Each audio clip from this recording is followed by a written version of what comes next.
Well, I suppose my first introduction to the notion of human rights was as a university student.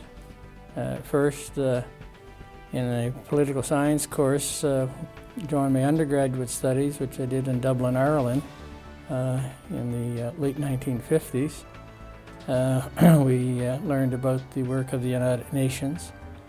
And then a couple of years later, I was doing graduate studies in Rome, in Italy, and I had to do a major paper or a minor thesis. And Pope John XXIII had just written and put out a new encyclical called Pacem in Terris. And my professor said, why don't you do an analysis of Pope John XXIII's new encyclical, Peace on Earth. And as I began to study that papal letter, I noticed that he was mentioning, indeed taking inspiration from a document of the United Nations called the Universal Declaration of Human Rights. So I went to the library and began to study what was this United Nations instrument, and to my pleasant surprise discovered that the first draft at the United Nations of the Universal Declaration of Human Rights was done by a New Brunswicker, Professor John Peters Humphrey. He was born in the Hampton area, studied at Rossi Collegiate School in St. John and Mount Allison University.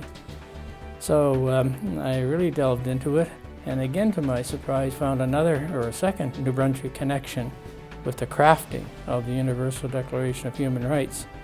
And that was at when the United Nations was founded in the mid-40s at the San Francisco Conference.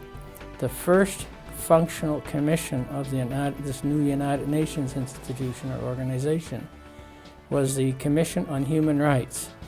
And they asked the wife of the former President of the United States, Eleanor Roosevelt, to chair the United Nations' first Human Rights Commission.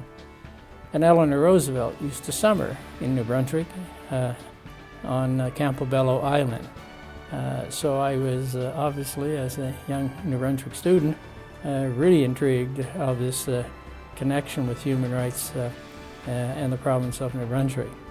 So that was my, if you like, intellectual or philosophical introduction to human rights, was through that vehicle.